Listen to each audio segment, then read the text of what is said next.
নমস্কার, ক্যালকাটা ডায়ালগস থেকে মনোজ দাস বলছি। এসএসসি নিয়োগ মামলা নিয়ে কয়েকদিন আগে একটি প্রতিবেদন ছিল এই চ্যানেলে। সেখানে এই মামলার বিবরণ, গতি, প্রকৃতি ইত্যাদি নিয়ে আলোচনা করেছিলাম। তবু যে আজ আবার এলাম এই বিষয়টি নিয়ে, তার কারণ কিছু ডেভেলপমেন্ট হয়েছে সেদিনের পর। সেজন্যে আজকের এই প্রতিবেদন। এসএসসি নিয়োগ মামলায় পাল্টা হলফনামা দাখিলের আজ কিন্তু শেষ দিন। কেউ কি দাখিল করেছে ইতিমধ্যে? কি হতে পারে এবার দাখিল করলে কিংবা দাখিল না করলে? সুপ্রিম কোর্টে এসএসসি নিয়োগ মামলায় যে 5টা পার্টি আছে, সুপ্রিম কোর্ট তাদের পাল্টা হলফনামা জমা দেওয়ার চূড়ান্ত সময়সীমা দিয়েছিল 2 সপ্তাহ। নির্দেশ দেওয়ার তারিখ ছিল গত 16 জুলাই। তারপর 2 সপ্তাহ, সেটা ছিল মঙ্গলবার। তারপর 2 সপ্তাহ, সেই হিসেবে 14 দিন শেষ হয়ে যাচ্ছে আজ 29শে জুলাই, সোমবার। প্রধান বিচারপতি ডিওয়াই চন্দ্রচূড়, তার নেতৃত্বে জাস্টিস জে.বি. পারদিওয়ালা এবং জাস্টিস মনোজ মিশ্রা, তাদের ডিভিশন বেঞ্চ সেদিন নির্দেশ দিয়েছিলেন, এটা পড়ে শোনাচ্ছি। No counter affidavit has been filed till date.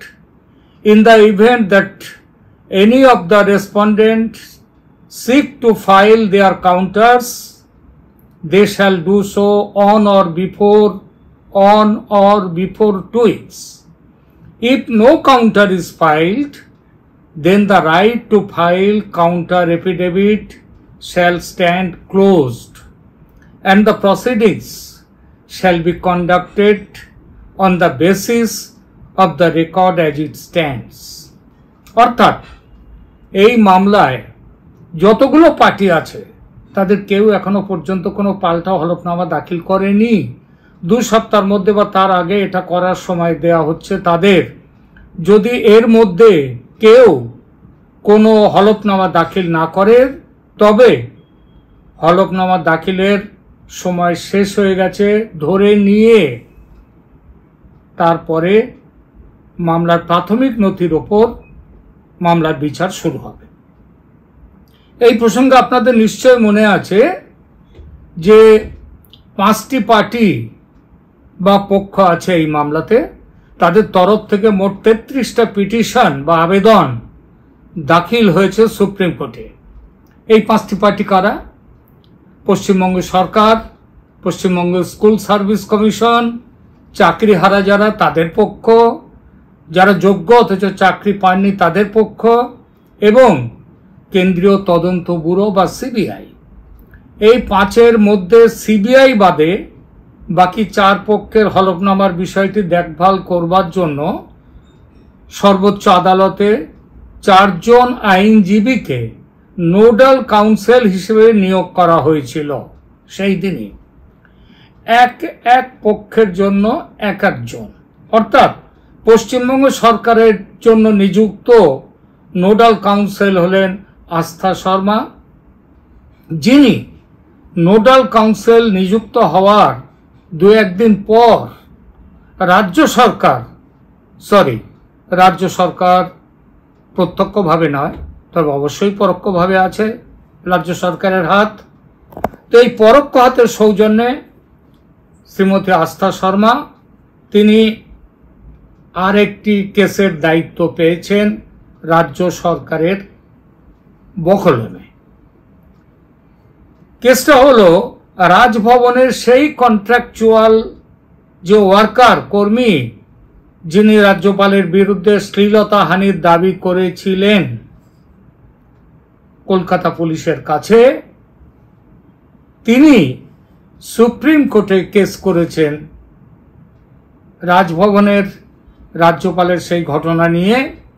এবং যেহেতু কলকাতা পুলিশ তার হয়ে কিছু করতে পারেনি এই জন্যে, কারণ রাজ্যপালের কনস্টিটিউশনাল ইমিউনিটি আছে, সেই জন্য কিছু করতে পারেনি। তো এখন সেই মহিলা, সেই যে ক্যাজুয়াল কর্মী, তিনি কন্ট্রাকচুয়াল কর্মী, তিনি এখন চলে গেছেন সুপ্রিম কোর্টে গিয়ে তিনি ওই সাংবিধানিক যে ইমিউনিটি আছে সেইটাকে উনি চ্যালেঞ্জ করেছেন, এবং চ্যালেঞ্জ করার সাথে সাথেই তো সব দিকে নোটিশ দেওয়া হয়ে গেছে, শুনানিও 3 সপ্তাহ পরে হবে, এসবগুলো বলা হয়েছে।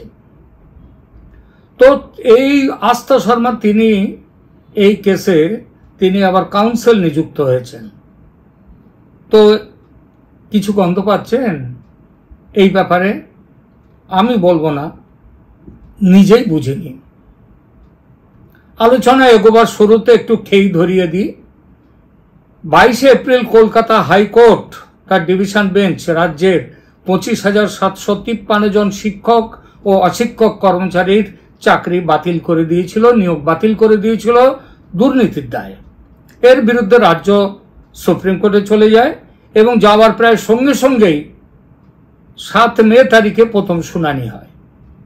সেদিন কলকাতা হাইকোর্টের আদেশের ওপর সুপ্রিম কোর্ট স্টে দিয়ে দেয়, স্থগিতাদেশ। সেই সঙ্গে সমস্ত পক্ষকে হলফনামা দিয়ে তাদের বক্তব্য বা রেসপন্স সেটা দাখিল করারও নির্দেশ দেয়, এবং পরবর্তী শুনানির দিন ধার্য হয় 16 জুলাই। 16 জুলাইতে দেখা যায় কোনো পক্ষই তাদের বক্তব্য দাখিল করেনি। তখন কোর্ট শেষ সুযোগ হিসেবে 2 সপ্তাহ সময় দেয়, এই 2 সপ্তাহের মধ্যে হলফনামা জমা করতে হবে, যে কথা একটু আগে বললাম। আর তারপরে 3 সপ্তাহর মধ্যে নয়, 3 সপ্তাহ পরে সেইটা হচ্ছে মামলা শুনানি হবে। আলোচনার শুরুতে বলেছি আজ সেই 2 সপ্তাহ শেষ হয়ে যাচ্ছে, হলফনামা জমা দেওয়ার যে সময়সীমা শেষ হয়ে যাচ্ছে আজ। এর মধ্যে কি কোনো হলফনামা জমা পড়েছে? যতদূর খবর পেয়েছি পড়েনি। হলফনামায় আগডুম বাগডুম বলা ছাড়া কিছু তো বলতে পারবে না সরকার কিংবা স্কুল সার্ভিস কমিশন। এতটাই নির্লজ্জ এবং খোলাখুলি দুর্নীতি হয়েছে, এবং সেই দুর্নীতি চাপা দেওয়ার যেসব হাস্যকর প্রয়াস হয়েছে, ওএমআর শিট ডিস্ট্রয় করা, তার যে ওএমআর শিটের স্ক্যান্ড কপি রেখে না দেয়া, অর্থাৎ এগোবার কোনো জায়গা নেই। সুতরাং ওই আবল তাবল ছড়া কেটে যাওয়া ছাড়া রাজ্য সরকার কিংবা কমিশন তারা আমার মনে হয় কিছু, আমার যেটা মনে হয় সেটা যে তারা কিছু দিতে পারবে না। এটা অবশ্য আমাদের সাধারণ বুদ্ধির কথা, আইনি মগজের কথা আলাদা। আর এই জন্যই 7 মে তারিখ এবং 16 জুলাই তারিখের শুনানির সময় রাজ্য সরকার ও স্কুল সার্ভিস কমিশনের কৌশলীরা খুব চাইছিল যে সিবিআই যেন তাদের তদন্তে পাওয়া তথ্য সমস্ত শেয়ার করে দেয় তাদের সাথে ইতিমধ্যে, কিন্তু যাতে তার উপর ভিত্তি করে অন্তত এরা কিছু হলফনামা তৈরি করতে পারে। সিবিআইয়ের ওপরে এদের নিজেদের কাছে কিছু নেই। তবে খবর যা পেয়েছি তেমন কোনো নির্দেশ পায়নি সিবিআই। সুতরাং তারা তদন্ত চালিয়ে যাওয়ার পক্ষেও আদালত রায় দিয়েছিল, তারা সেই অনুযায়ী তদন্ত চালিয়ে যাচ্ছে। কিন্তু এখন জানা যাচ্ছে নির্দেশ থাকলেও তদন্তে এগোতে পারছে না সেভাবে সিবিআই। কারণ অসহযোগিতা। এই অসহযোগিতা কার তরফে?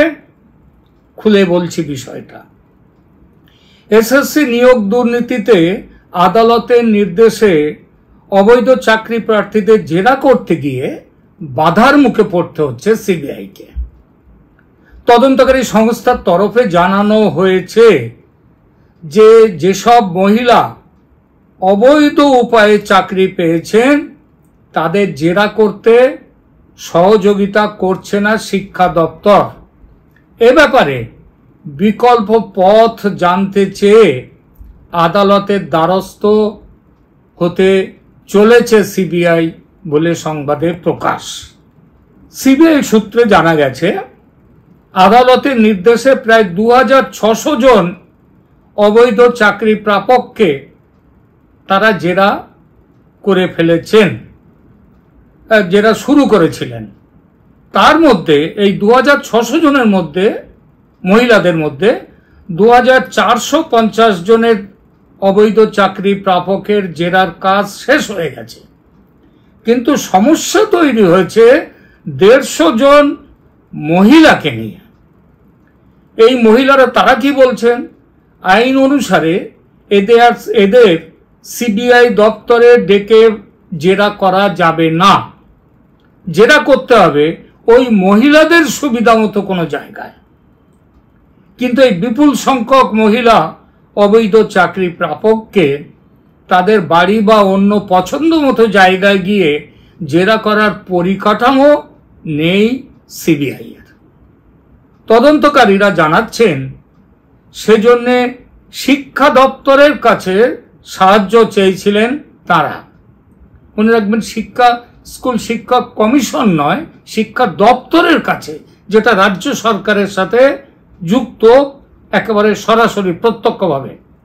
চিঠি দিয়ে, শিক্ষা দপ্তরকে চিঠি দিয়ে জানানো হয়েছিল নির্দিষ্ট দিনে শিক্ষা দপ্তরে এদের তলব করা হোক, সেখানে গিয়ে এই 150 জনকে জেরা করবেন সিবিআই আধিকারিকরা।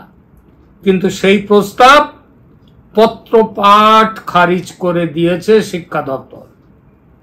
তাদের দাবি যে তাদের এই কাজটা তাদের নয়, তাদের অন্য কাজ রয়েছে। বুঝুন অবস্থা। চোরেরা চাইছে যত পারো ঝুলিয়ে দাও মামলা, আর যোগ্য চাকরি প্রার্থী যারা রাস্তায় দুরন্ত রোদ্দুরে পড়ছে, ঝড় জলে ভিজছে, পুলিশের তাড়া লাঠি খাচ্ছে, মাসের পর মাস, বছরের পর বছর তারা প্রার্থনা করছে ভগবানের কাছে, ঠাকুর তাড়াতাড়ি মিটিয়ে দাও কেস, যাতে হকের চাকরিগুলো আমাদের জোটে। কিন্তু ওই যে বললাম, চোরেরা চাইছে ঝুলে যাক মামলা, ঝুলে যাক বিচার, অক্ষত থাক তাদের দুর্নীতি করে পাওয়া সম্পদ, ঘুষ দিয়ে পাওয়া চাকরি, সেটাও অক্ষত থাক। তারাও প্রার্থনা করছে যে ঈশ্বর বাঁচিয়ে রেখো আমাদের। আর ঈশ্বর তিনি কি করছেন? দুই দিকে দুই ধরনের ভক্তের ডাকাডাকিতে কান ঝালাপালা হয়ে যাচ্ছে ঈশ্বরের। বিরক্ত হয়ে তিনি নিদ্রা গিয়েছেন, ভগবান নিদ্রা গিয়েছেন, কে যেন বিরক্ত না করে। বিশ্রাম যাওয়ার আগে দায়িত্ব দিয়ে গেছেন বকলমে এখনকার ভগবান সুপ্রিম কোর্টকে। চন্দ্রচূড় সাহেবকে বলে গেছেন, তোমাকে দায়িত্ব দিয়ে গেলাম বাপু, তুমি দেখো। তা দেখছেন চন্দ্রচূড় সাহেব, যেমন তার দেখার নিয়ম। রাজ্য সরকারি কর্মচারীদের ডিএ মামলা এমন ঝুলিয়ে দিয়েছেন যে কর্মচারীরা ভোগে যাওয়ার পরও তাদের নাতি নাতনিদের জীবদ্দশায় সেই মামলা নিষ্পত্তি হবে কিনা সন্দেহ। স্কুল সার্ভিস কমিশনের মামলাতেও সেই যে তেমনটা হবে না, কে বলতে পারে? হ্যাঁ, এটা ঠিক, 16 জুলাইয়ের নির্দেশে সুপ্রিম কোর্ট বলেছে বটে যে 2 সপ্তাহের মধ্যে হলফনামা জমা দিতে হবে, নইলে হলফনামা ছাড়াই বিচার শুরু হয়ে যাবে। তো কারণ কি?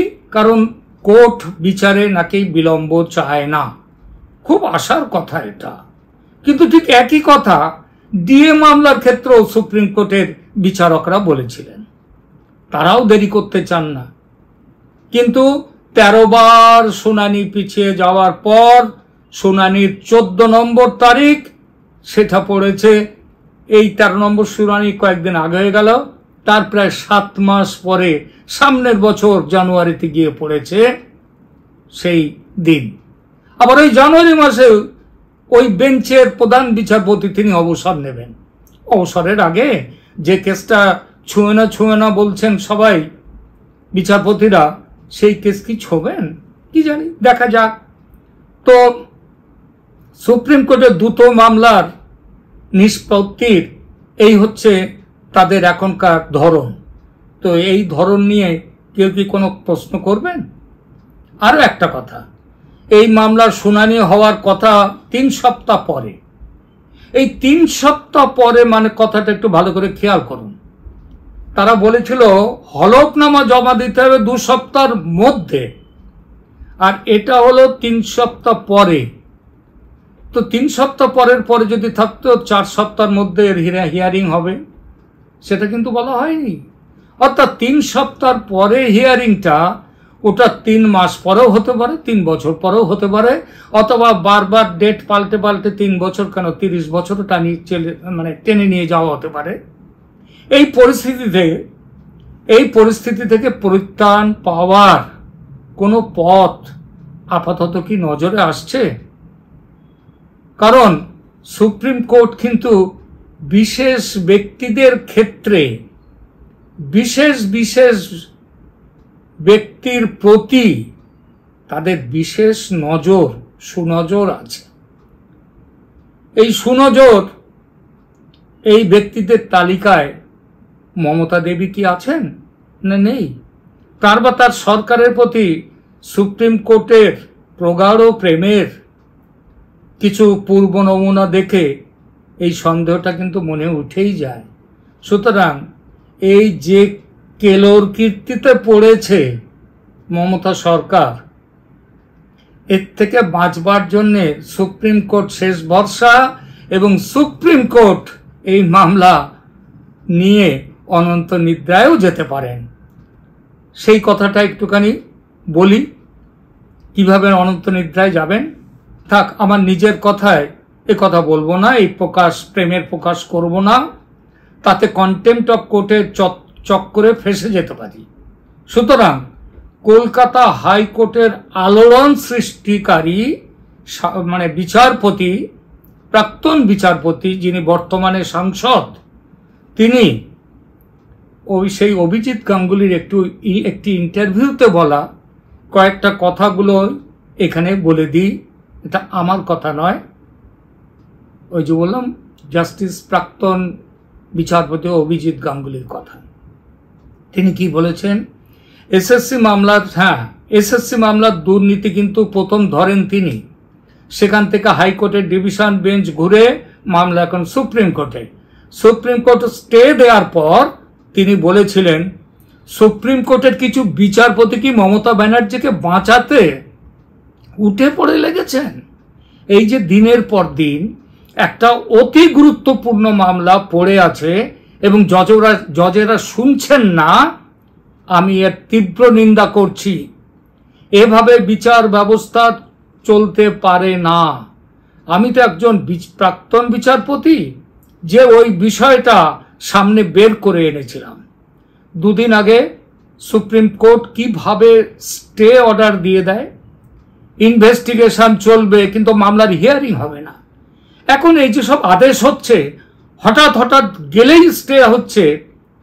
তারা মামলা করলে স্টে হচ্ছে, সকালে মামলা করলে বিকালে হিয়ারিং হচ্ছে, অথচ অন্য মামলা দিনের পর দিন পড়ে থাকছে। কি হচ্ছে এসব? প্রধান বিচারপতি ভারতের কি করছেন তিনি? এই প্রশ্ন আমাদেরও। এভাবে চললে বিচার ব্যবস্থার উপর মানুষের আস্থা আর কিছু থাকবে? মানুষের মনে বিচারপতিদের প্রতি যে শ্রদ্ধা আছে শেষ হয়ে যাবে সেটা। দেশের পক্ষে বড় দুর্দিন কিন্তু সেই দিন হবে। শুনছেন মাননীয় বিচারপতিরা, শুনছেন মহামান্য চন্দ্রচূড় সাহেব, ধন্যবাদ। ভালো থাকবেন সবাই।